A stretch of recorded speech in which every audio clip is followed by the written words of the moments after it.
Your boy Tony Ortiz here, back again with another episode of This Week in Brave Exvius. We're talking about January 25th, 2023. And we're going to have a very short episode this week because, again, we're on another skip week. And it's so short that I'm not even really advertising the live recording. I'm just recording it and sending it because there was really nothing this week. We got a live stream to build up to this that gave us no info.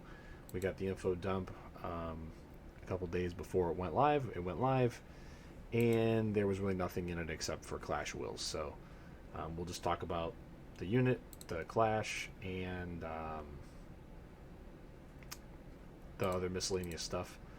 And, since I've made a few videos in the past couple weeks, end of 2022, beginning of 2023, talking about the state of the game, we'll just glance over that a little bit towards the end, reiterate some of those points very quickly, and then let you go back and watch those other videos if you really want more nuanced takes. So, very first thing we'll talk about is the new unit. It's the Fire Cleome. We talked about it last week. It is as weak as we thought it was. Cleome is just another damage dealer that's locked to one element for her good damage, even though she can theoretically do more.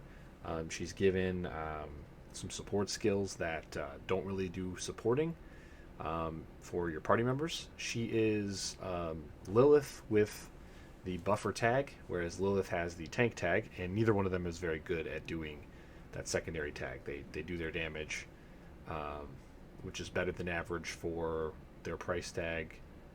I shouldn't even say their price tag, but for their intended dual role, they do better than average damage for a dual role unit, and they don't do that dual role very well, which kind of defeats the purpose of having them. So yeah, there you go. I would skip Cleome. The card that she comes with on her banner, it's not terrible. I'm not convinced on how good it is though.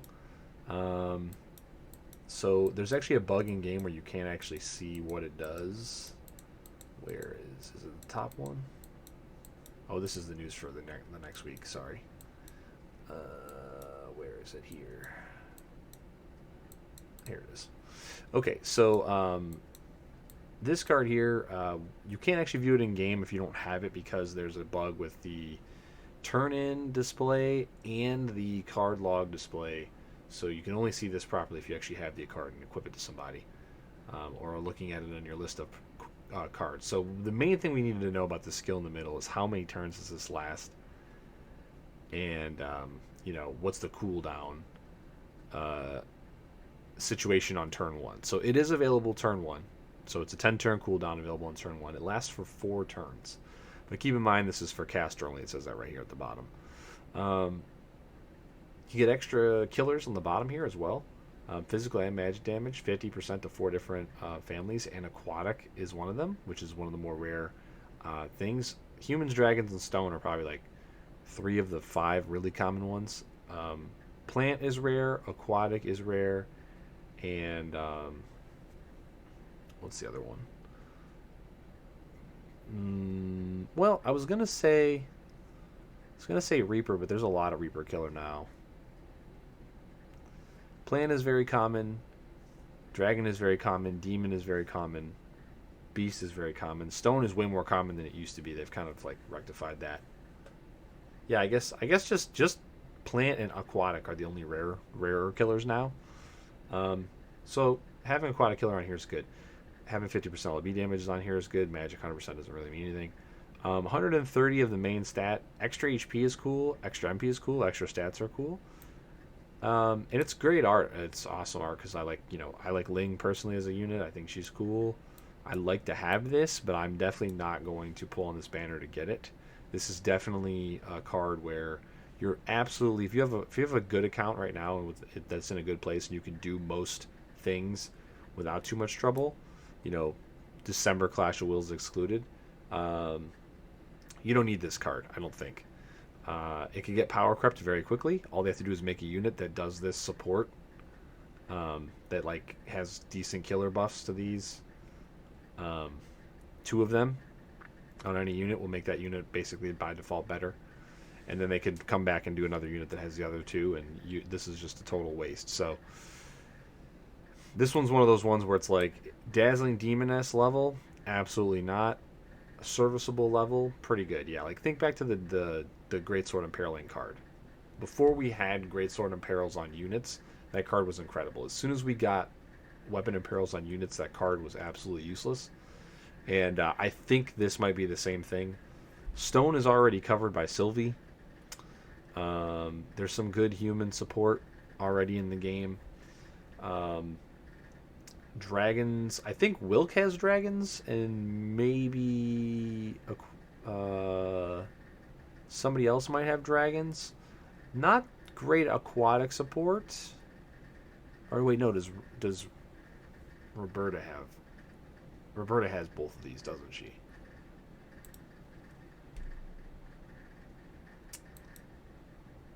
Here, we'll just pull her up real quick. No, not you, Cloud. Ugh. I think Roberta has both of these.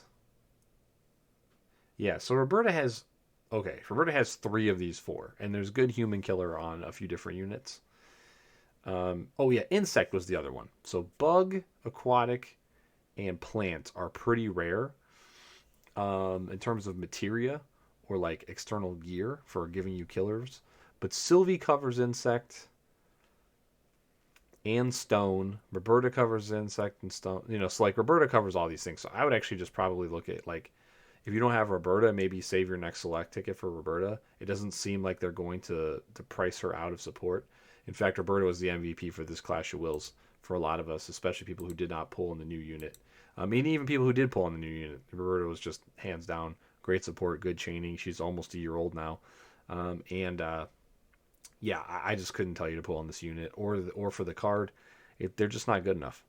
You know, is what it is. Card's not bad to have, but I would actually, if the card ends up being really good and it doesn't get power crept, you're probably going to want to wait for the next card rerun and then pick it up there. So, along with the other bug in game, I'll just say that the expedition bug has still not been fixed. So there are now bugs that are over a month old in the game that have not been fixed. You know, so that's where we are there. There's a new story content. There's chapter 5. There's no gear items coming from this chapter, so whatever. I guess it's free lapis. Other content that is new continues to be abandoned. I don't know if they're ever going to give us any kind of trial content after 12 types are done. I'd have to look at JP for that. I don't believe JP has anything new, but that's all done in JP and has been for a while. We're, I think, one boss from that being done. I think we get the human boss next, and that's it. Yeah. COV is completely abandoned. They announced it over 6 months ago. They put one boss in it and then completely abandoned the concept. So there you go. Most in-game content is pretty much dead.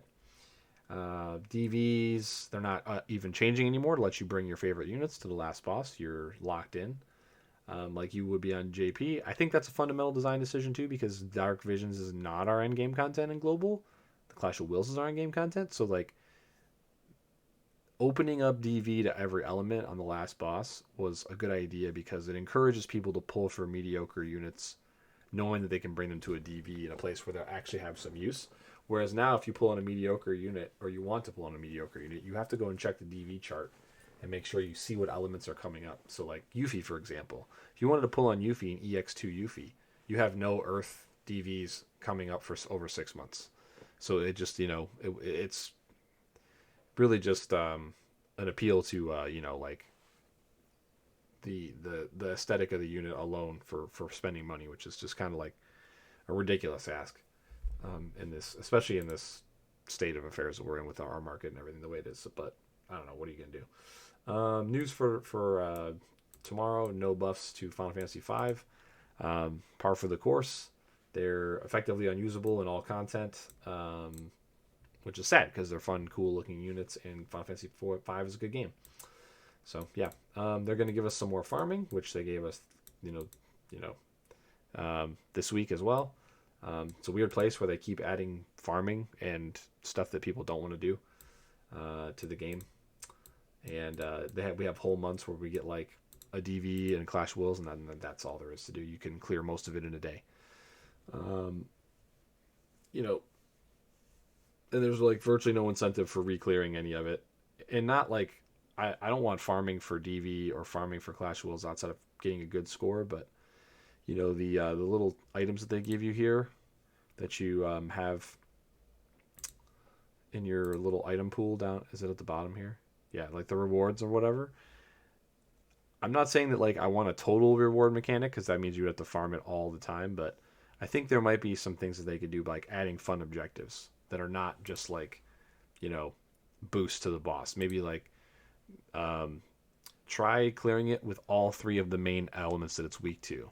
As your whatever, like do X amount of do over 50% of the damage has to be ice, and get a rank 1 or and get a rank or get X amount of points. So instead of 1 million, 1.19 million, get at least a million points with this over 50% of the damage being this element or something like that. And they can add things like that. Maybe that unlocks an extra award slot or something. There's all sorts of creative and innovative ideas they could add in to make this content not grindy, but like more fun to do 2 or 3 times at the top level. And speaking of this clash, it's very, very difficult to not use fire. They're kind of making clash element bosses weak to 3 elements, as they always have, but they're making 1 element weaker, and they're reducing the amount of overall damage we can do, or they're leaving it stagnant and they're increasing the defenses of the bosses. So like it's really hard to take the 2 not main weakness elements to these things now. So they're choking that even more, which is I think is again bad design. Or I mean, I've been told it's not bad design, but I don't agree with that. I think it is bad. I think if something is lazy, or it doesn't, or it's disjointed, or all these things are just different ways of saying poor. Maybe bad is a bad word, but like poorly thought out, poorly executed. Um, there you go. And then just the last bit, just to speak to this overall strategy. Here's your clash. Dark ice and fire. Fire is the main element. Of course, it was going to be with the clash unit being mainly fire. I was able to rank 1 it. I recorded it, but I decided not to post it because I don't really want to post more BE content than I already do when the game's in such a poor state. So yeah, I did it with this team. Good strat from the community that helped me do this without the new unit and without EX3 Tsukiko. And I also was able to EX3 my 2B in the last week or two, so that helped quite a bit with the damage and all that. So yeah, I cleared it, and then the fight was boring and uninteresting to me. The healing mechanic, I think, is poorly thought out and poorly implemented. It's just an artificial way to add more turns and damage on the end of a fight when you've already figured it out. And it just adds RNG to fights that don't need more RNG. I don't know. I think this is a poor clash design. It looks cool, but the design of the fight is poor. I think the design of the last few fights were poor. The design team of the clash fight seems to be going the way of the unit design team, and just either poor effort or poor implementation, or poor innovation, or any combination of all 3 of those things. And I think that's a weird business model to have, because if you're looking at the difference between the JP and the global versions, the JP is doing its own thing. Global has this weird like open canvas where they can like paint whatever they want, and then they can also import 3/4 of the stuff they get from JP, and that stuff that they get from JP is the intellectual property that most of the people who play this game are very interested in. So there's already motivation for them to want to engage with those units that come from JP and engage with the content that comes from JP, because it's all Final Fantasy property related for the most part. There's original FFBE characters, but they're not as overemphasized because there's morale stuff, and we've never gotten a morale unit that is not a collab or an original unit, if I'm remembering correctly. Yeah, outside of the Cloud Premium getting 1 skill. So yeah, I mean, it's definitely another skip. It's weird that their strategy seems to be, instead of, well, here's what I would do.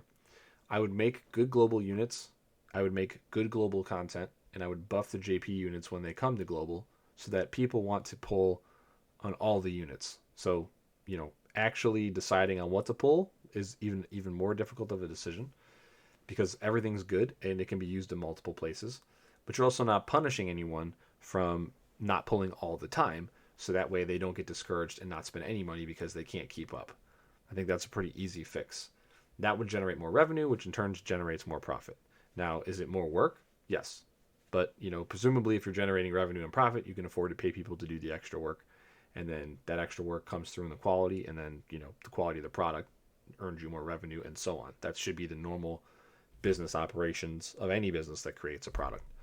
But their strategy seems to be make bad units or units that are just level to JP, then make no new content or bad content, and then make no additional content so that we have to just have these farming events over and over again. So like I don't really know what the idea is there. I think it's maybe lower effort but same revenue, same profit. The problem is without the content and with the worse units, I don't see how anybody's motivated to pull on anything as opposed to everybody wanting to pull on everything, but maybe they can't. So make everything good so that you're not punished for not pulling on everything. I don't see how you make more revenue this way, which in turn, I don't see how you make profit this way, and I don't see how you can keep people employed to keep the good content coming if you don't have a good ratio of that. So, yeah, next week, all we're going to do is be EXing up our X death and taking X death to stuff. So, at least there's one positive thing to look forward to. That's it for this week, folks. Under 20 minutes. I don't have anything else for you. I would definitely continue streaming. And, if you'd like to check out the broadcast live, the link will be in the description box below on Twitch. But I had to get up super early today. I'm exhausted. So I'm just going to go relax and lay down. And maybe we'll do a bonus stream on Friday because it's the day before my big day out to celebrate myself on the weekend to make up for not playing anything after the stuff tonight. So YouTube, if you want to check us out live, the link to Twitch will be in the description box below. And then on my Twitch page, every other link that is relevant to me is in the panels below my Twitch stream. So if you want to check me out anywhere else, check me out there. And happy maintenance. We'll probably see you on Friday, and who knows what we'll be doing on Friday, but it's probably not going to be any BE content because they're not giving us anything again. So happy 2023. Hope you guys are having good times and you're losing that holiday weight, and hopefully weather in your area is nicer than it is here. Take care.